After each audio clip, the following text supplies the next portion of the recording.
Prapanca. Seorang pria di Jakarta Selatan menabrak kekasihnya hingga luka-luka. Korban pun langsung melaporkan kekasihnya ke polisi. Anggota perguruan pencak silat membuat kericuhan di daerah Taman Siswa Yogyakarta. Keributan disinyalir terjadi karena bentrok dengan supporter bola sehari sebelumnya.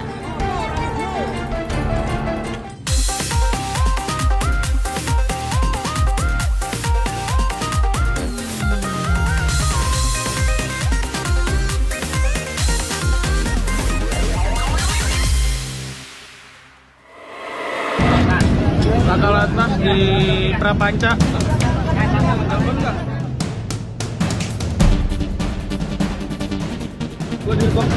Ambar terkapar tak berdaya di Jalan Prapanca Raya, Jakarta Selatan. Wajahnya dipenuhi luka dan langsung ditolong oleh warga sekitar yang khawatir dengan kondisinya. Ambar ditabrak oleh sang kekasih yang cemburu buta. Pelaku tak terima saat melihat Ambar berpamitan dengan teman pria di kantornya. Keluarga korban tak terima dengan perbuatan pelaku. Keluarga korban semakin kecewa ketika pelaku terkesan acuh dan tak bertanggung jawab atas biaya pengobatan. Korban akhirnya melapor ke Polres Metro Jakarta Selatan dan melakukan visum untuk kepentingan penyelidikan. Biasa sih mas, biasa aja, jadinya kayak gitu. Serempet terus jatuh. Saya lagi nongkrong sama teman-teman saya, teman-teman kerja. Terus dia cemburu karena ada yang dede saya di kafe.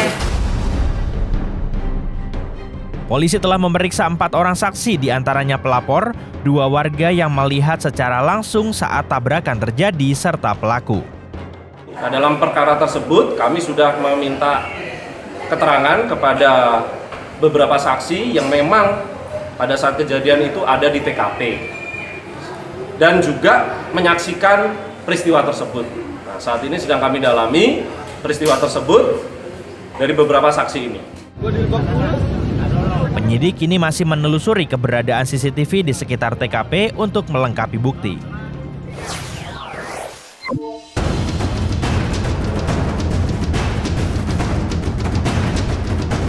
Ternyata angkanya lumayan fantastis gitu kan, termasuk kalau saya dan istri itu 5,8 miliar, ada juga yang 4,6, ada yang 5 sekian gitu ya. Beberapa waktu belakangan, publik dihebohkan dengan tindak penipuan penjualan ulang atau reselling produk-produk elektronik yang dilakukan si kembar Rihanna dan Rihani. Salah satu korban mengaku kerugian yang ditimbulkan mencapai 5,8 miliar rupiah. Jika ditotal, dugaan kerugian para korban pun tak main-main, hingga mencapai angka 35 miliar rupiah.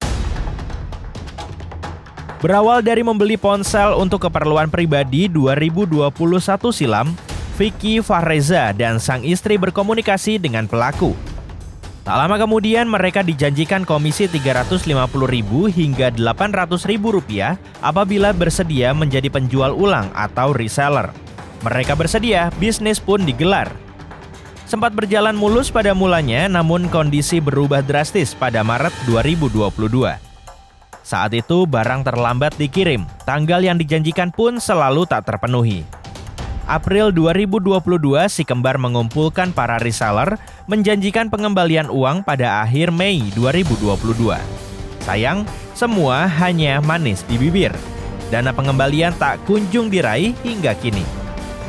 Pada akhirnya di bulan Maret itu pengiriman mulai melambat dengan berbagai macam alasan dari si pelaku ini. Ini bilangnya apa alasannya? Alasannya karena permintaannya terlalu banyak, membludak gitu kan. Banyak sih alasan-alasannya itu. Yang saya pikir oh yaudah gitu kan. Pada saat Maret itu saya juga sudah mulai feeling saya udah mulai gak enak gitu kan. Ya udah deh kita hold dulu nih. Kita nunggu pengiriman yang belum dikirim ini, yang masih outstanding ini gitu kan. Melalui penasihat hukumnya, Vicky dan istri melaporkan kasus itu ke Polres Tangerang Selatan. Terlapor Rihani disebut sudah menjadi tersangka dugaan penipuan dan penggelapan. Tapi di mana keberadaannya masih dalam pengejaran. Per 31 Mei kemarin akhirnya terbitlah surat DPO karena dari proses penyelidikan sampai penyidikan si terlapor ini ketika dipanggil nggak pernah hadir gitu. Jadi makanya cukup alasan secara formil dan material si terlapor ini ditetapkan sebagai DPO. Sementara itu di Polres Jaksel sudah menerima laporan dari 5 korban kasus penipuan barang elektronik ini. Sejumlah saksi juga sudah diperiksa. Ya, kami sudah lakukan 2 kali pemanggilan kepada pihak terlapor. Nah, ini kan dia mangkir lagi, ada kemungkinan dia dipanggil paksa gitu. Tentu saja semua tindakan kepolisian pasti sesuai prosedur. Kami sedang melakukan pencarian dan kami akan melakukan upaya untuk membawa yang bersangkutan. Tak tinggal diam atas kasus ini, PPATK memblokir 21 rekening terkait dengan transaksi penjualan kembali yang melibatkan Rihana dan Rihani. PPATK juga menemukan aliran dana yang cukup fantastis yang diduga berhubungan dengan kasus penipuan barang elektronik tersebut.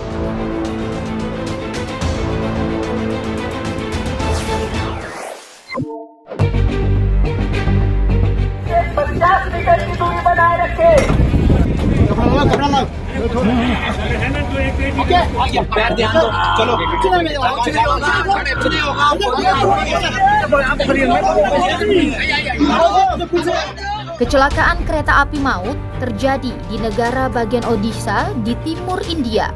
Kecelakaan kereta ini menjadi salah satu yang terparah di dunia karena menyebabkan 288 orang meninggal.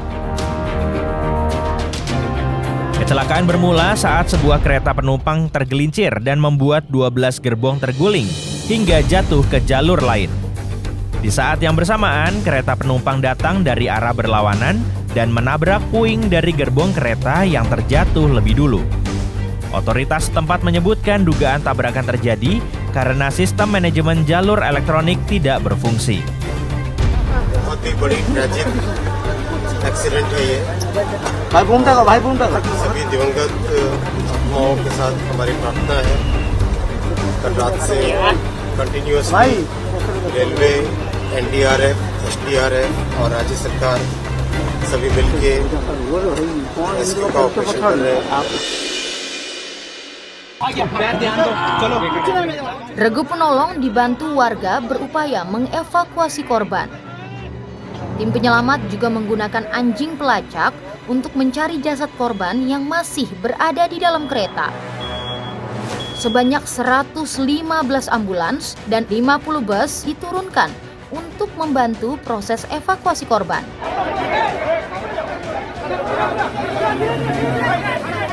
Korban luka tercatat hingga 1.750 orang.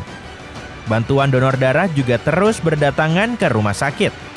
Sementara itu, pekerja sosial dan timnya dari sebuah organisasi non-pemerintah di Kutuk berbagi upaya bantuan untuk menyiapkan perbekalan bagi korban selamat. Pekerja sosial juga membantu mengelola pakaian serta mengatur penyaluran donor darah bagi para korban. Perdana Menteri India terbang ke lokasi kecelakaan dan memantau proses evakuasi korban. Dia juga mengunjungi rumah sakit rujukan yang merawat para korban. सरकार के लिए ये घटना अत्यंत गंभीर है। हर प्रकार की जांच के निर्देश दिए गए हैं और जो भी दोषी पाया जाएगा उसको सख्त से सख्त सजा हो। Masinis kedua kereta penumpang dilaporkan selamat namun mengalami luka. Kini pemerintah India tengah memfokuskan penyelidikan pada sistem manajemen jalur yang dikendalikan komputer. Sistem ini diduga tidak berfungsi hingga mengarahkan kedua kereta ke jalur kosong di titik pertemuan 2 jalur. Awas, jangan menembak! Kericuan antara pengunjuk rasa dengan polisi ini terjadi di kawasan PT Antam Tbk di Blok Mandiodo.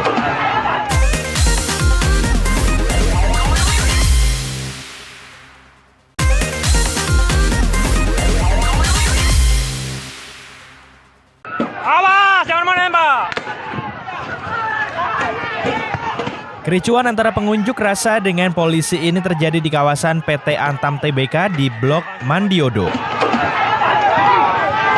Kericuan berawal dari lemparan gas air mata oleh polisi ke tengah para pengunjuk rasa. Tak terima dengan perlakuan itu, para pengunjuk rasa langsung melempar batu ke petugas.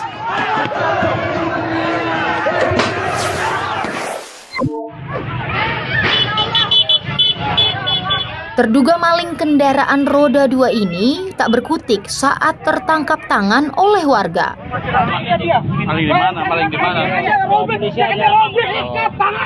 Beberapa warga yang emosi bahkan mencoba menghakimi pelaku. Pelaku akhirnya diserahkan ke Polsek Babelan untuk diproses hukum.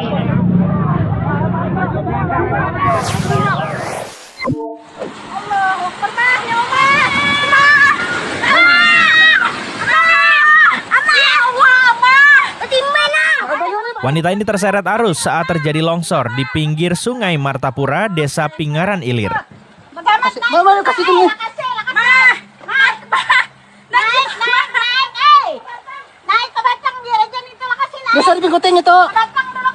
Awalnya wanita tersebut berdiri di atas batang dan tidak mengetahui akan terjadi longsor.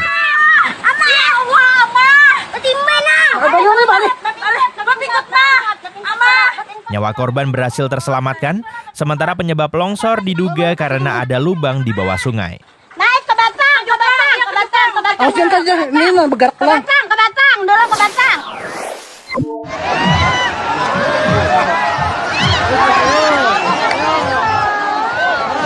Pertandingan sepak bola antar kampung di Malingping sempat terhenti karena ricuh. Pemain dan penonton sama-sama tak bisa mengendalikan amarah hingga saling serang di lapangan kampung Cihagaru. Keributan ini diduga berawal dari lemparan batu dari arah penonton ke arah pemain yang akan diganti karena cedera.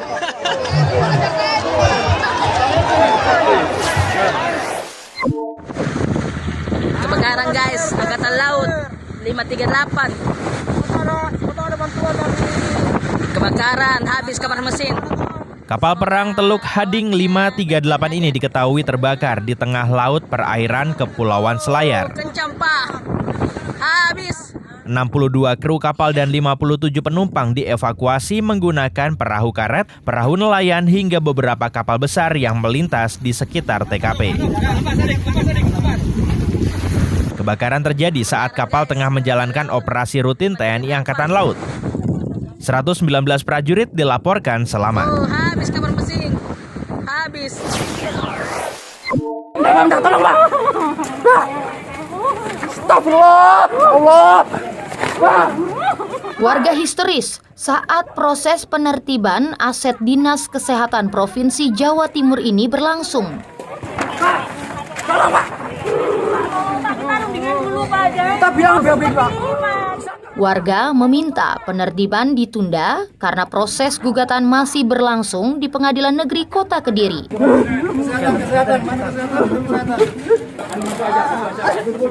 Mahasiswa yang berada di lokasi turut berunjuk rasa menuntut ganti rugi untuk warga. Kita melihat potret pejabat kita bisu semua. Kita doakan dengan air ini. Seorang aktivis bahkan nekat menyiram air ke arah para pejabat. Meski mendapat penolakan, penertiban 26 kafling aset milik Dinas Kesehatan Provinsi Jatim tetap dilakukan. Bukan uang, bukan jabatan. Tidak takut, demi Tuhan tidak takut, Pak.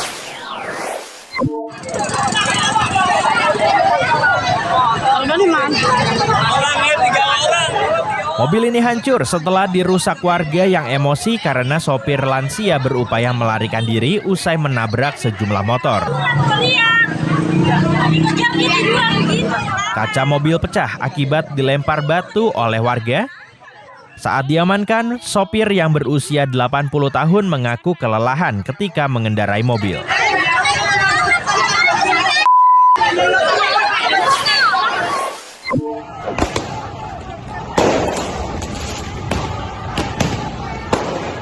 Dua kelompok remaja ini saling serang di Jalan Fatmawati Cilandak.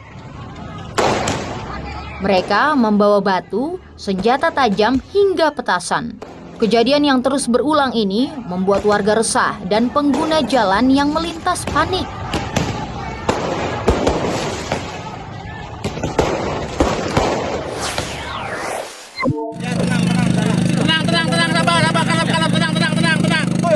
Inilah detik-detik penyelamatan wisatawan yang terombang-ambing di kapal motor di perairan Pulau Bokor. Kalem ya, santai. Kapal yang berangkat dari dermaga Muara Kamal Tangerang tenggelam usai mengalami kebocoran di bagian belakang. Para penumpang selamat langsung dibawa ke puskesmas untuk cek kesehatan. Pegangan.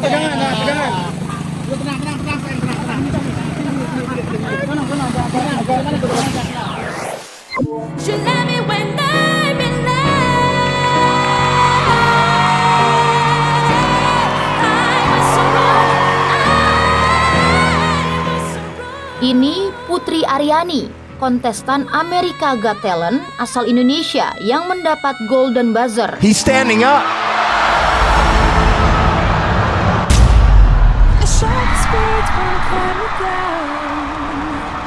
Melalui suaranya yang indah, lagu yang ia nyanyikan membuat para penonton dan juri America Got Talent terpukau.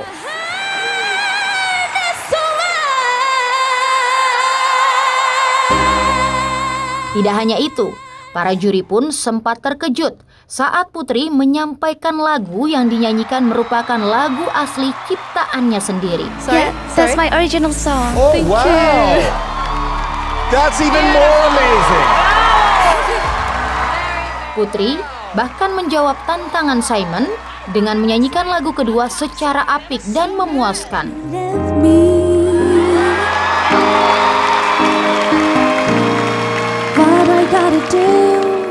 Putri Aryani sendiri pernah menjadi kontestan dan menang di Indonesia Got Talent tahun 2014 saat usianya masih 8 tahun.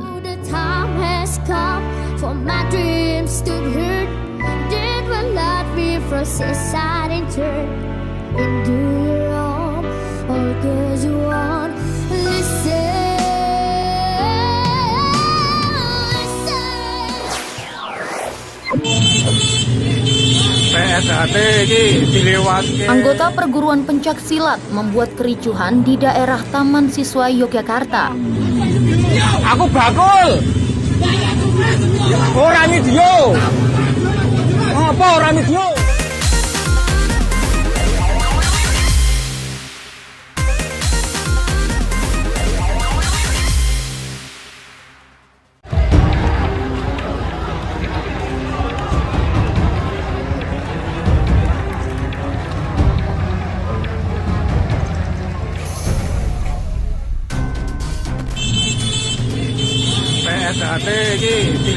Inilah detik-detik saat ratusan pesilat dari PSHT memasuki wilayah Yogyakarta pada Minggu 4 Juni.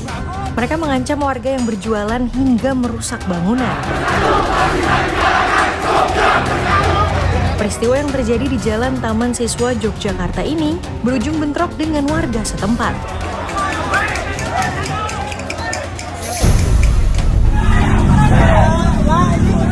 Akibat dari bentrokan ini, beberapa warga menjadi korban.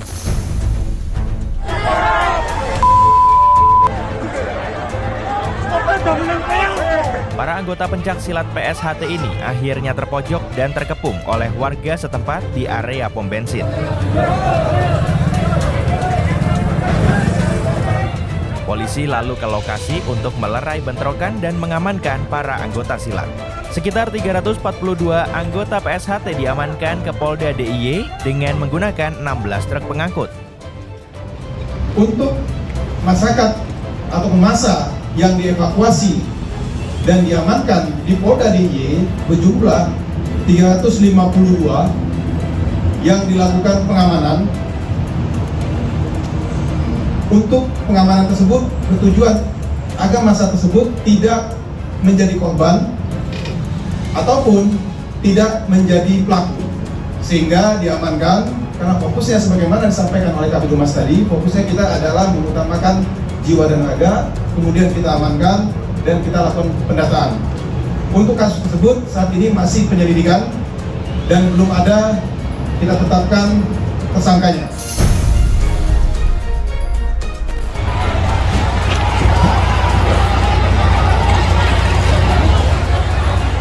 Berulahnya anggota pencaksilat bukan hanya kali ini terjadi. Berikut beberapa kasus bentrokan yang dilakukan oleh anggota pencaksilat di berbagai daerah.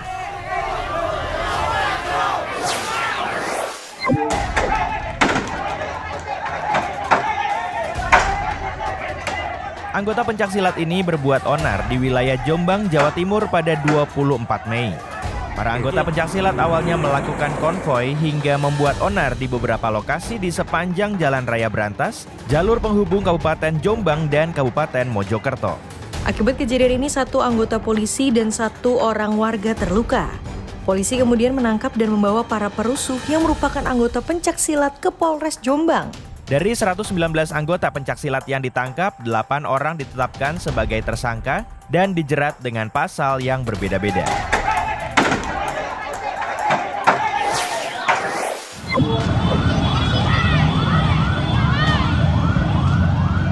Para aparat polisi ini mencoba melerai bentrokan dari 2 kubu massa perguruan silat di Jalan Trunojoyo, Madiun, Jawa Timur pada akhir Mei. Bentrokan terjadi saat keduanya melakukan iring-iringan setelah menghadiri sebuah undangan di wilayah Ponorogo. Sejumlah orang terluka dan beberapa bangunan rusak akibat bentrokan ini. Bentrokan berhasil dilerai setelah polisi turun ke lokasi.